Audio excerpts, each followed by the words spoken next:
ഇരിക്കുമായിരുന്നു, നിന്നോട് എനിക്കൊരു കാര്യം പറയാനുണ്ട്, നിന്നെ കാണാൻ ഞാൻ കൊതിയായിട്ടിരിക്കുമായിരുന്നു പറഞ്ഞു.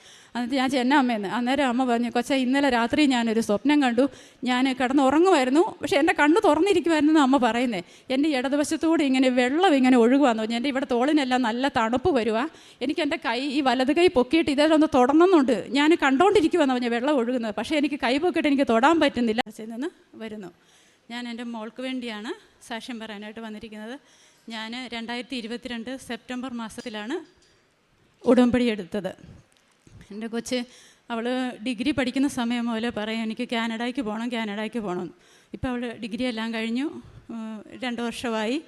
ഈ ജനുവരിയിൽ IELTSൻ്റെ കാലാവധിയെല്ലാം തീരുവാണ്. അപ്പം ഇടയ്ക്ക് ഞങ്ങൾ അവൾ IELTS കഴിഞ്ഞപ്പോൾ മുതൽ കാനഡയ്ക്ക് പോകാനായിട്ടുള്ള കാര്യങ്ങളൊക്കെ നോക്കുന്നുണ്ട്. അപ്പം കുറച്ച് പൈസ കയ്യിലുണ്ട്, പിന്നെ ബാക്കി പൈസ ബാങ്ക് ലോണൊക്കെ കിട്ടുമെന്നൊക്കെ പറഞ്ഞാൽ അങ്ങനെയാണല്ലോ അതിൻ്റെ പ്രോസസ്സിങ്. അപ്പോൾ അങ്ങനെ നടക്കുമെന്ന് ആയി. അപ്പോൾ അങ്ങനെയൊക്കെ ഞങ്ങൾ 1 വർഷത്തോളം ബാങ്കിൻ്റെ കാര്യത്തിനൊക്കെ ആയിട്ട് നടന്നു. ഞങ്ങൾക്ക് കാര്യയോഗ്യതയൊക്കെ ഉണ്ട്, പക്ഷേ എല്ലാ ബാങ്കിലേക്ക് ചെന്ന് അവരെന്തെങ്കിലുമൊക്കെ തടസ്സം പറഞ്ഞ് അതങ്ങനെ മാറിപ്പോകാനാണ് പതിവ്. അങ്ങനെ ഇരുന്നപ്പോൾ ഞങ്ങളുടെ അയലോക്കത്തെ വീട്ടിലെ ഒരു പയ്യൻ, അവൻ കൃപാസനത്തിൽ വന്നായിരുന്നു. അപ്പോൾ അവന് എനിക്കൊരു പത്രം തന്നു. ജീന ചേച്ചി ഈ പത്രം വായിച്ചോളാം എന്ന് പറഞ്ഞ് എനിക്ക് പത്രം തന്നു. അങ്ങനെ ഞാൻ ആ പത്രമൊക്കെ വായിച്ചപ്പോൾ അതിൻ്റെ അകത്ത് ഒരുപാട് പിള്ളേർ ഇങ്ങനെ മാതാവിൻ്റെ അനുഗ്രഹത്താൽ ഉടമ്പടി എടുത്തതിൻ്റെയൊക്കെ ഭാഗമായിട്ട് അവർ IELTS ഒക്കെ പാസ്സായി, അവർക്ക് ബാങ്ക് ലോണിൻ്റെ തടസ്സങ്ങൾ മാറി, അവർക്ക് അങ്ങനെ ഓരോ സ്ഥലങ്ങളിൽ ഓരോ കാര്യങ്ങളിങ്ങനെ കേൾക്കുന്നു. അപ്പം ഞാൻ വിചാരിച്ചു, മാതാവ് ഞാൻ പ്രാർത്ഥിച്ചാലും മാതാവ് കേൾക്കുമല്ലോ, മാതാവ് എല്ലായിടത്തും ഉണ്ടല്ലോ, അപ്പം എന്നെ മാതാവ് കേൾക്കുമല്ലോ, ഞാനും എന്നെ ഉടമ്പടി എടുക്കാമെന്ന് ഞാൻ വിചാരിച്ചു. അങ്ങനെയാണ് ഞാൻ മാതാവിനെ പരിചയപ്പെട്ടതും ഉടമ്പടി എടുത്തതും. എന്നിട്ട് ഞാൻ ഉടമ്പടി കാര്യങ്ങളെല്ലാം ഞാൻ ഭംഗിയായി ചെയ്യുന്നുണ്ട്. ഞാൻ രാവിലെ എനിക്ക് വെളുപ്പിനെ കേൾക്കാനൊക്കെ ഭയങ്കര മടിയുള്ള ആളായിരുന്നു. എനിക്ക് 6:30 ആകാതെ കേൾക്കാൻ ഭയങ്കര മടിയായിരുന്നു. പക്ഷേ ഞാൻ എൻ്റെ മാതാവിൽ ഭയങ്കരമായിട്ട് എനിക്ക് മാതാവിനെ സ്നേഹം തുടങ്ങിയതോടുകൂടി ഞാൻ 5 മണിയാകുമ്പോൾ അലാറം വെച്ച് ഇപ്പോൾ ഏക്കും. 5:30 ആകുമ്പോൾ കൃത്യമായിട്ട് ഞാൻ എൻ്റെ ഉടമ്പടി പ്രാർത്ഥന ചെല്ലും, ബൈബിള് വായിക്കും, സാക്ഷ്യങ്ങൾ കേൾക്കും. എന്നെങ്ങോട്ട് പറ്റുന്ന പോലെ എല്ലാം ഞാൻ മറ്റുള്ളവരോ മാതാവിനെക്കുറിച്ച് പറയും, കൃപാസനത്തിൻ്റെ പത്രം കൊടുക്കും, അങ്ങനെയൊക്കെ ചെയ്യും ഞാൻ.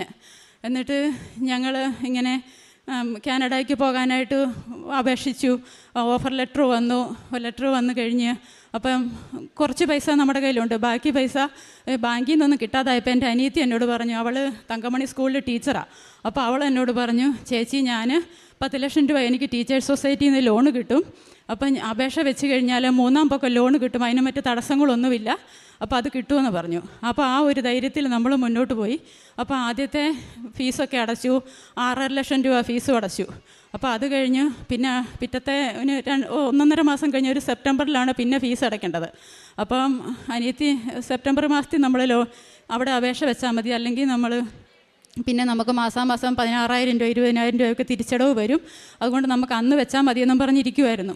അപ്പം ഞങ്ങൾ സെപ്റ്റംബറിൽ ഈ ലോണിന് അവൾ അപേക്ഷ വയ്ക്കാൻ തുടങ്ങി. അന്ന് തലേദിവസം കണ്ട് ഗവൺമെൻറ്റിൽ നിന്ന് ഓർഡർ വന്നേക്കുന്നു, ഇപ്പം ടീച്ചേഴ്സിന് ഇത്ര ഒരു പരിധി കൂടുതൽ ലോണ് കൊടുക്കാൻ പറ്റത്തില്ല, ജാമ്യക്കാർക്ക് കുടിശ്ശികയുണ്ട് അത് കൊടുക്കാൻ പറ്റത്തില്ല, അങ്ങനെയൊക്കെ പറഞ്ഞു. അപ്പോൾ അത് കംപ്ലീറ്റ് ആയിട്ട് അത് ഡൗൺ ആയിപ്പോയി. നമ്മുടെ തലയിൽ ഒരുമാതിരി ഇടുത്തി വീണ പോലെ ആയിപ്പോയി. പിന്നെ ഒറ്റ മാർഗ്ഗങ്ങളൊന്നുമില്ല. അപ്പം ഞാനിങ്ങനെ ഉടമ്പടിയിലുള്ളതാണ്. അപ്പം ഞാനിവിടെ മറ്റു മാർഗ്ഗമൊന്നും കാണുന്നില്ല.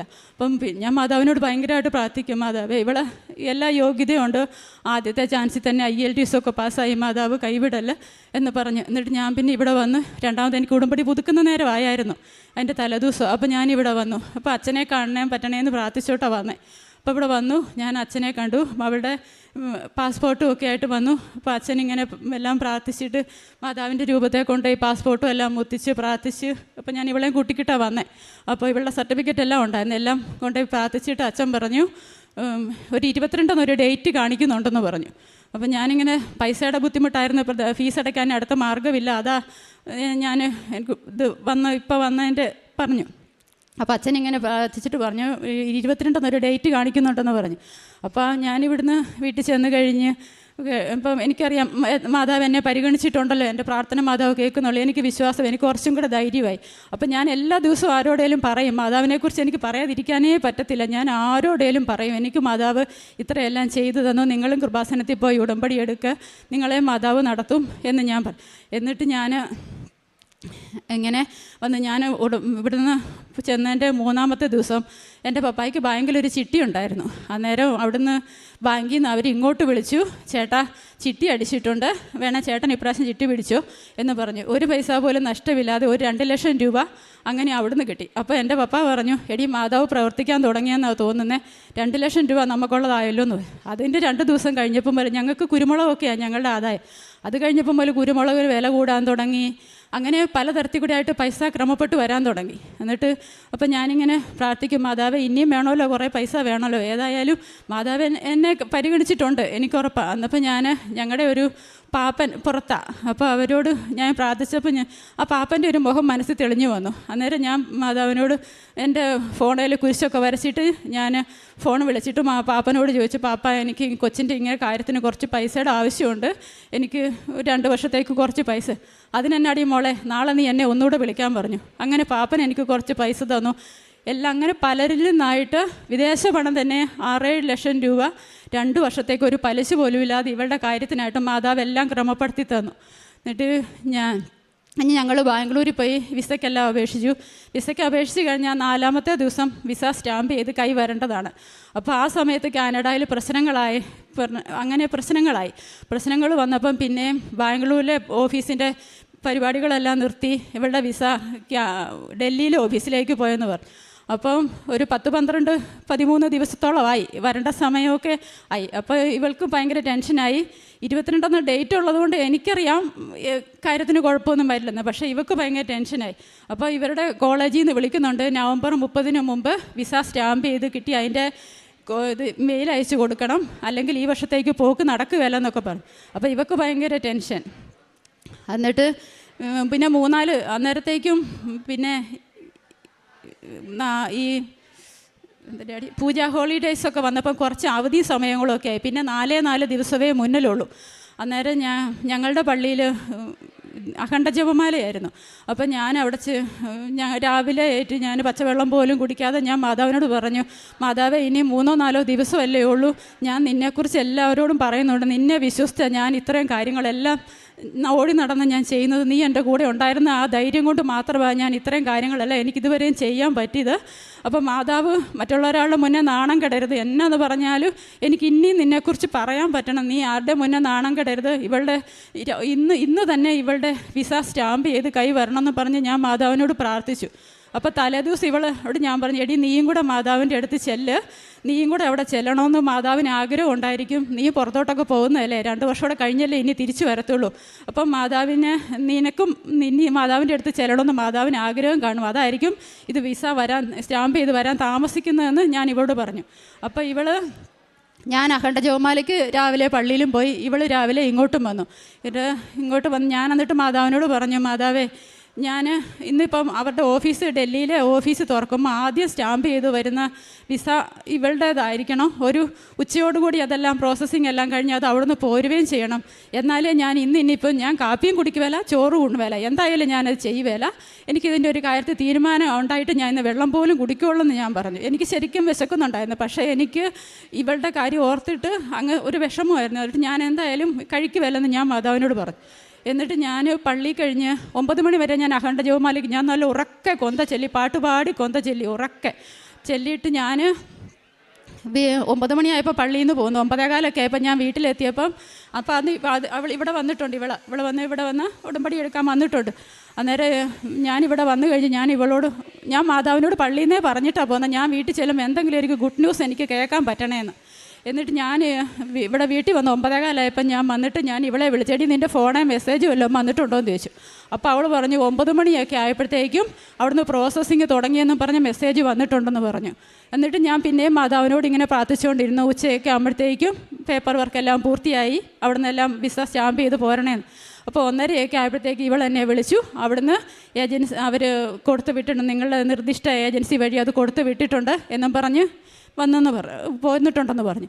എന്നിട്ട് ഞാൻ മാതാവിനോട് പറഞ്ഞു, മാതാവ് ഇത് കൈ കിട്ടാതെ പൊന്നാലും ഇടയ്ക്ക് ഡിലേ വരാൻ സാധ്യതയുണ്ടല്ലോ, അപ്പോൾ ഇത് കൈ കിട്ടാതെ ഞാൻ നാളെയും കാപ്പിയും കുടിക്കുവേല ചോറ് കൊണ്ടുവേല എന്ന് പറഞ്ഞു. എന്നിട്ട് പിറ്റേ ദിവസം 1:30 ആയപ്പോൾ ഇവളുടെ വിസ സ്റ്റാമ്പ് ചെയ്ത് കൈ വന്നെന്നും പറഞ്ഞ് വിളിച്ചത് പിന്നെയാണ് ഞാൻ കാപ്പിയും കുടിച്ചത് ചോറ് കൊടുക്കും. അപ്പം നമുക്ക് എൻ്റെ ഒരു അനുഭവത്തിൽ നിന്ന് ഞാൻ പറയും, നമുക്ക് ഒരു കാര്യം നമ്മൾ പ്രാർത്ഥിച്ചാൽ കുറച്ച് തടസ്സം വരും, കുറച്ച് വേദനയൊക്കെ ഉണ്ടാവുമെങ്കിലും അത് പിന്നെ ക്രമേണ അത് നല്ലതിനാണെന്നാണ് എൻ്റെ അനുഭവത്തിൽ നിന്ന് എന്നെ പഠിപ്പിക്കുന്നത്. ഞാൻ അങ്ങനെ ഒരു കാര്യ പ്രവൃത്തിയൊന്നും ചെയ്യുന്ന ആളല്ലായിരുന്നു അങ്ങനെ. എന്നാൽ എനിക്ക് സഹതാപമൊക്കെ ഉണ്ട് താനും. അത് കഴിഞ്ഞ് ഇപ്പം ഞാൻ മാതാവിനെ എനിക്ക് പരിചയപ്പെട്ട് എനിക്ക് മാതാവിന് നമ്മൾ പ്രാർത്ഥിച്ച മാതാവ് ഇന്നെല്ലാ കാര്യങ്ങൾ നമുക്ക് നടത്തി തരും, നമ്മൾ കുറച്ചും കൂടി ഒരു മനുഷ്യപ്പറ്റുള്ള ആളായിട്ട് ജീവിക്കണമെന്ന് ഉടമ്പടിയാണ് എന്നെ പഠിപ്പിച്ചത്. അപ്പം നമ്മൾ അങ്ങനെ അത് കഴിഞ്ഞാൽ പിന്നെ ഞാൻ പാവങ്ങൾക്ക് പൈസ കൊടുക്കും. നമ്മുടെ അവിടുത്തെ ഒരു അനാഥാലയമുണ്ട്, ഒരു 10-15 അമ്മച്ചിമാരൊക്കെ ഉള്ള ഒരു അനാഥാലയമുണ്ട്. ഞാൻ അമ്മച്ചിമാരെ കാണാൻ പോകും. എന്നാലാവുന്ന തരത്തിൽ എന്തെങ്കിലുമൊക്കെ ഫുഡൊക്കെ ഞാൻ മേടിച്ച് കൊടുക്കും. അവരോട് ഞാൻ സ്നേഹത്തോടെ വർത്താനമൊക്കെ പറയും. മരുന്നൊക്കെ മേടിക്കാനൊക്കെ കുറച്ച് പൈസ കൊടുക്കും. പിന്നെ അടുത്ത രോഗികളൊക്കെ ആയിട്ടുള്ളവരെ കാണാനൊക്കെ പോകും. പറ്റുന്ന അത്ര എനിക്ക് മാതാവിനെക്കുറിച്ച് ആരോടെങ്കിലും പറയാത്ത ഒരു ദിവസമേ എൻ്റെ ജീവിതത്തിലില്ല. എനിക്കത് ഭയങ്കര ക്രേസാണ്. എത്രയാളും മാതാവിനോട് കുറിച്ച് പറഞ്ഞാൽ എനിക്ക് തീരത്തേയില്ല. അത്ര എനിക്ക് മാതാവിനോട് സ്നേഹമാണ്. പിന്നെ ഞാൻ എൻ്റെ വീടിൻ്റെ അയൽവക്കത്ത് ഒരു അമ്മച്ചിയുണ്ട്. അമ്മച്ചിയുടെ പിള്ളേരെല്ലാം ജോലിക്കും പഠിത്തത്തിനും എല്ലാമായിട്ട് പോയി കഴിയുമ്പോൾ അമ്മച്ചി തന്നേ ഉള്ളൂ പകല വീട്ടിൽ. 85 വയസ്സുള്ള ഒരു അമ്മച്ചിയാണ്. അപ്പോൾ അമ്മച്ചി ഞാൻ തൊട്ടടുത്ത വീട്ടിലാണ്. ഞാൻ ഇടയ്ക്കൊക്കെ ചുമ്മാ പറമ്പിലൊക്കെ പോകുമ്പോൾ അമ്മച്ചിയുടെ അടുത്ത് ചെല്ലുമ്പോൾ അമ്മച്ചി പറയും, എൻ്റെ ജീനാമ്മ എൻ്റെ കാലിൽ എപ്പടി വേദനയാണ്, കൊച്ചെ എൻ്റെ കാലിന് എപ്പടി വേദനയാണെന്നൊക്കെ പറഞ്ഞോണ്ടിരിക്കും. അപ്പോൾ ഒരു ദിവസം ഞാനിങ്ങനെ അമ്മയുടെ അടുത്ത് ഫോണും ഒക്കെ ആയിട്ട് ചെന്നു. അമ്മയെ കൃപാസനത്തിലെ ധ്യാനവും സാക്ഷിയും ഒക്കെ അമ്മ ഞാൻ കൂടിപ്പിക്കാം എന്നും പറഞ്ഞുകൊണ്ട് ഞാനും അമ്മയും കൂടെ എന്നിട്ട് അവിടെ ഇരുന്ന് കൂടുക. അപ്പോൾ കൂടിയപ്പോൾ ഞാൻ ചെല്ലുമ്പം അമ്മയുടെ കാലിന് എപ്പടി വേദനയാണ്. ഒരു തണുപ്പിൻ്റെ സമയത്താണേ. അപ്പം അമ്മയുടെ കാലിന് വേദനയാണ്. അമ്മ ഇങ്ങനെ ഈ ചട്ടിക്കകത്ത് ഈ ചകിരിയൊക്കെ ഇങ്ങനെ വെച്ച് പുകച്ച് കാലിങ്ങനെ വെച്ച് ചൂട് വെച്ചുകൊണ്ടിരിക്കുക. അപ്പോൾ അമ്മ അതിങ്ങനെ ചൂട് കൊണ്ടുകൊണ്ട് തന്നെ ഞങ്ങൾ രണ്ടും കൂടി ഇരുന്നുകൊണ്ട് ധ്യാനങ്ങളും സാക്ഷ്യങ്ങളും ഒക്കെ കൂടുക. എന്നിട്ട് ഞാനത് കഴിഞ്ഞ് ഞാനിങ്ങ് പോന്നു. അതിന് പിറ്റേ ദിവസമായപ്പോൾ ഞാൻ പറമ്പിൽ ഇറങ്ങി ചെന്നപ്പോൾ അമ്മ എന്നോട്, എൻ്റെ കൊച്ചെ നിന്നെ കാണാൻ ഞാൻ കൊതിയായിട്ടിരിക്കുമായിരുന്നു, നിന്നോട് എനിക്കൊരു കാര്യം പറയാനുണ്ട്, നിന്നെ കാണാൻ ഞാൻ കൊതിയായിട്ടിരിക്കുമായിരുന്നു പറഞ്ഞു. എന്നിട്ട് ഞാൻ ചെന്ന അമ്മയെന്ന്. അന്നേരം അമ്മ പറഞ്ഞു, കൊച്ചെ ഇന്നലെ രാത്രി ഞാനൊരു സ്വപ്നം കണ്ടു, ഞാൻ കിടന്നുറങ്ങുമായിരുന്നു, പക്ഷേ എൻ്റെ കണ്ണ് തുറന്നിരിക്കുമായിരുന്നു അമ്മ പറയുന്നത്. എൻ്റെ ഇടതുവശത്തൂടെ ഇങ്ങനെ വെള്ളം ഇങ്ങനെ ഒഴുകുവാന്ന് പറഞ്ഞു. എൻ്റെ ഇവിടെ തോളിനെല്ലാം നല്ല തണുപ്പ് വരുക. എനിക്ക് എൻ്റെ കൈ ഈ വലത് കൈ പൊക്കിയിട്ട് ഇതെല്ലാം തൊടണമെന്നുണ്ട്. ഞാൻ കണ്ടുകൊണ്ടിരിക്കുവാന്ന് പറഞ്ഞു വെള്ളം ഒഴുകുന്നത്, പക്ഷേ എനിക്ക് കൈ പൊക്കിയിട്ട് എനിക്ക് തൊടാൻ പറ്റുന്നില്ല. അതിൽ പിന്നെ എൻ്റെ കാലിന് വേദനയില്ലെന്ന് അമ്മ പറഞ്ഞു. ഇന്നേ വരെ പിന്നെ അമ്മയുടെ കാലിന് വേദന ഉണ്ടായിട്ടില്ല. എനിക്ക് കൃപാസന മാതാവിനെ എടുത്ത് എൻ്റെ വയറ്റിലോട്ടിടാനേ എനിക്ക് തോന്നുന്നത്. അത്രയ്ക്കും സ്നേഹമായിട്ടാണ് പറഞ്ഞത്. ഇപ്പോൾ എനിക്ക് നേരം കിട്ടുമ്പോൾ എല്ലാം ഒന്നെങ്കിൽ ഞാനും അമ്മയും കൂടെ ഇരുന്ന് കാണും, അല്ലെങ്കിൽ ഞാൻ ഫോൺ ഓണാക്കി അമ്മയുടെ അടുത്ത് കൊടുത്തിട്ട് ഞാൻ എൻ്റെ വീട്ടിലോട്ട് പോകും. അമ്മ അവിടെ ഇരുന്ന് കുറേ നേരം അങ്ങനെ കേൾക്കും. അങ്ങനെയൊക്കെയുള്ള എല്ലാ കാര്യങ്ങളും ഞാൻ ചെയ്യുന്നുണ്ട് പറ്റുന്നത്ര. പിന്നെ ഞാൻ പത്രങ്ങളൊക്കെ കൊണ്ട് കൊടുക്കാറുണ്ട്. ആൾക്കാരോട് പറഞ്ഞു തന്നെ ഞാൻ പത്രം കൊടുക്കും. അങ്ങനെയൊക്കെ എല്ലാ കാര്യങ്ങളും ഞാൻ ചെയ്യുന്നു. മാതാവ് എന്നെ അനുഗ്രഹിച്ചു. മാതാവിനോട് ഞാൻ പറഞ്ഞായിരുന്നു, എൻ്റെ കൊച്ചു പോകുന്നതിന് മുമ്പ് അവളുടെ വിസയും എയർ ടിക്കറ്റും ഒക്കെ ആയിട്ട് ഞാൻ മാതാവിൻ്റെ അടുത്ത് വന്നോളാം, അവളെ കൂട്ടിക്കൊണ്ട് വന്നോളാം എന്ന് ഞാൻ പറഞ്ഞായിരുന്നു. അപ്പോൾ ഇന്ന് ഞാൻ അതെല്ലാമായിട്ടാണ് വന്നേക്കുന്നത്. ഡിസംബർ 21 തീയതി രാവിലെ 9:40 ഫ്ലൈറ്റിന് നെടുമ്പാശ്ശേരിയിൽ നിന്ന് അവൾ കാനഡയ്ക്ക് പോവുകയാണ്. അപ്പം അച്ഛൻ പറഞ്ഞ 22 ഡേറ്റ് കാണിക്കുന്നുണ്ടെന്ന് പറഞ്ഞു. അപ്പോൾ ആ ഡിസംബർ 22 പറയുന്ന ആ ഡേറ്റിന് അവൾ കാനഡയിൽ ഇറങ്ങുവാണ്. ഇത്രയും അനുഗ്രഹം ചെയ്തു തന്ന മാതാവിന് എനിക്ക് എങ്ങനെയാണ് നന്ദി പറയേണ്ടതെന്നൊന്നും അറിയത്തില്ല. എനിക്ക് ഒത്തിരി പറയാനുണ്ട്. ഇനിയും ഞാൻ വരും. ഇപ്പോഴും ഞാൻ ഉടമ്പടിയിൽ എനിക്ക് നിയോഗങ്ങളുണ്ട്. ഇനിയും ഞാൻ വരും. ഇനിയും മാതാവിനെ നമ്മളെല്ലാവരും ഈ കീഴ് കാണുന്ന ജനസമൂഹത്തെ എല്ലാം മാതാവ് ഒരുപാട് അനുഗ്രഹങ്ങളുമായിട്ട് ഇവിടെ എത്തിക്കട്ടെ എന്ന് എനിക്കറിയില്ല ബാക്കി എന്താ പറയേണ്ടത്. മാതാവിനോട് ഞാൻ ഒരുപാട് നന്ദി പറയുന്നു. ഞാൻ പിന്നെ ബൈബിളൊക്കെ എല്ലാ ദിവസവും ഞാൻ വായിക്കും. ഉൽപ്പത്തി മുതൽ ഇപ്പം ഇനി വെളിപാടിൻ്റെ 2-3 താളും കൂടി എനിക്ക് വായിക്കാനുള്ളൂ. എല്ലാ ദിവസവും ഞാൻ രാവിലെയും വായിക്കും, വൈകിട്ടും വായിക്കും. ഞാനൊരു 11 മണിയൊക്കെ ആയിട്ട് 11:30 ആയിട്ട് ഞാൻ കിടക്കാറുള്ളൂ. ഞാൻ സാക്ഷ്യങ്ങളൊക്കെ ഇങ്ങനെ കേട്ട് എനിക്ക് എത്ര കേട്ടാലും സമയം ഇപ്പം തികയുന്നില്ലെന്നുള്ള ഭയങ്കര കൊതിയാണ്. പിന്നെ കേൾക്കാം, സമയം തികയുന്നേ ഇല്ല. പിന്നെ കിടക്കണ്ടേ എന്ന് വിചാരിച്ച് ഞാൻ കിടക്കുന്നതാണ്. എനിക്ക് സാക്ഷ്യങ്ങളൊക്കെ കേട്ടുകൊണ്ടിരിക്കാൻ ഭയങ്കര ഇഷ്ടമാണ്. ഇങ്ങനെ കേട്ടുകൊണ്ടിരിക്കും. ബൈബിളും എല്ലാം ഞാനിങ്ങനെ വായിക്കും, രാവിലെയും വൈകിട്ടും എല്ലാം വായിക്കും. അങ്ങനെയൊക്കെ ഞാൻ എൻ്റെ ഉടമ്പടി ജീവിതം നന്നായിട്ട് ക്രമീകരിച്ച് കൊണ്ടുപോകുന്നു. മാതാവ് നമ്മെ എല്ലാവരെയും മാതാവ് അനുഗ്രഹിക്കട്ടെ. ഇസ്രായേൽ ഭവനത്തിൽ നിന്ന് ഞാൻ എൻ്റെ മുഖം മറയ്ക്കുകയില്ല, എൻ്റെ ആത്മാവിനെ ഞാൻ അതിന്മേൽ അയച്ചിരിക്കുന്നു. എസെക്കിയേൽ പ്രവാചകൻ്റെ പുസ്തകം 39 അധ്യായം 29 തിരുവചനമാണ്. തൻ്റെ മുഖം ഇസ്രായേൽ ഭവനത്തിൽ നിന്ന് മറയ്ക്കുകയില്ല എന്ന് തിരുവചനം പറയുന്നു. അതുതന്നെയാണ് ഉടമ്പടി എടുത്തു കഴിയുമ്പോൾ നമ്മുടെയൊക്കെ ജീവിതത്തിലും സംഭവിക്കേണ്ടത്. അങ്ങനെ കർത്താവിൻ്റെ മുഖം മറയ്ക്കാത്ത ജീവിതത്തിൽ കർത്താവിൻ്റെ മുഖം പ്രകാശിച്ചു കൊണ്ടിരിക്കുന്ന അനുഭവങ്ങളുള്ളവരാണ് ഇവിടെ വന്ന് അനുഭവ സാക്ഷ്യം പങ്കുവെച്ചുകൊണ്ടിരിക്കുന്നത്. ഈ സാക്ഷ്യത്തിൽ മകളുടെ IELTS ഒക്കെ കഴിഞ്ഞ് മകൾക്ക് കാനഡയ്ക്ക് പോകുന്നതിന് ഉള്ള പൈസ അത് ആദ്യമേ എല്ലാം വളരെ നല്ല രീതിയിൽ സ്മൂത്തായിട്ട് കാര്യങ്ങൾ പോകുന്നു. തൻ്റെ അനുജത്തി തന്നെ അതിന് വേണ്ട ക്രമീകരണങ്ങളൊക്കെ ചെയ്യാമെന്ന് പറയുന്നു. പെട്ടെന്നാണ് ഒരു ദിവസം എല്ലാം മാറി മറിഞ്ഞതെന്നാണ് കേട്ടത്. അപ്പോൾ ആ ടീച്ചറാണ് അനുജത്തിയുടെ സാലറിയിൽ സർട്ടിഫിക്കറ്റൊന്നും വെച്ച് പിന്നീട് ഒന്നും ചെയ്യാൻ പറ്റാത്ത ഒരു നിയമം വന്നു. അതുമൂലം പിന്നീട് ഇനി എന്ത് ചെയ്യും എന്നറിയാതെ നിൽക്കുമ്പോഴാണ് ഉടമ്പടി എടുക്കാൻ വരുന്നതും. അങ്ങനെ ഉടമ്പടി എടുത്ത് പ്രാർത്ഥനയിലൂടെ മുമ്പോട്ട് പോകുന്നു. തനിക്കൊരു ക്രേസിംഗ് ആണെന്നാണ് പറഞ്ഞത്. പല കാര്യത്തിനും ക്രേസിംഗ് ഉള്ളവരുണ്ട്.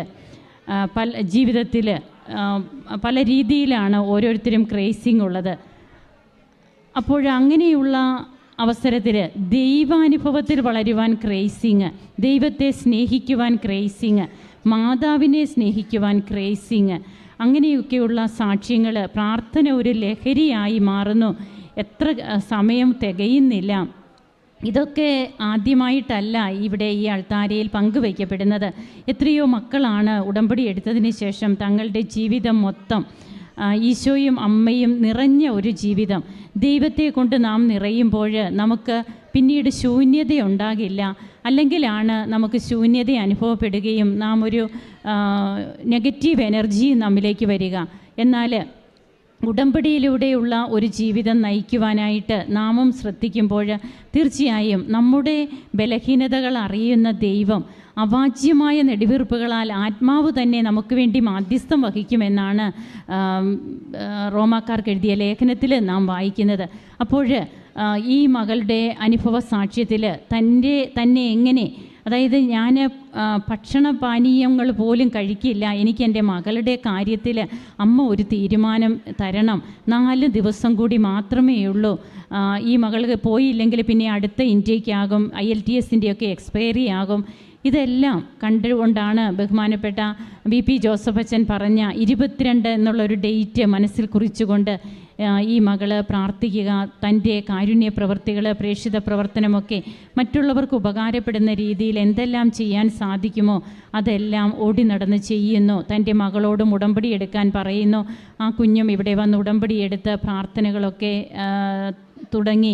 അതിനുശേഷം പിന്നീട് സ്പീഡപ്പ് ചെയ്യുന്ന ഒരു പദ്ധതിയാണ് നാം ഇവിടെ കാണുക. അങ്ങനെ തനിക്ക് 2 വർഷത്തേക്കാണ് വായ്പ പലരിൽ നിന്ന് കിട്ടിയിരിക്കുന്നത്. ആർക്കും പലിശ കൊടുക്കേണ്ട കാര്യമില്ല, തൻ്റെ കയ്യിലെ പൈസ വരുമ്പോൾ കൊടുത്താൽ മതി. അങ്ങനെ ഒരു പുതിയ മാർഗങ്ങളൊക്കെ അമ്മ ഉടമ്പടി എടുക്കുമ്പോൾ അമ്മയുടെ മധ്യസ്ഥതയിൽ ഈശോ നമുക്ക് വേണ്ടി ചെയ്തു തരും. നമുക്ക് നമ്മുടെ ഉടമ്പടി ജീവിതത്തിൽ ഏറ്റവും നല്ല രീതിയിൽ മുമ്പോട്ട് പോകുവാൻ നമുക്കും പരിശ്രമിക്കാം. കരങ്ങളടിച്ച് ഈ കുടുംബത്തിന് കിട്ടിയ കൃപകൾക്ക് നമുക്ക് നന്ദി പറയാം. ഈശോയെ നന്ദി, ഈശോയെ സ്തുതി, ഈശോയെ ആരാധന.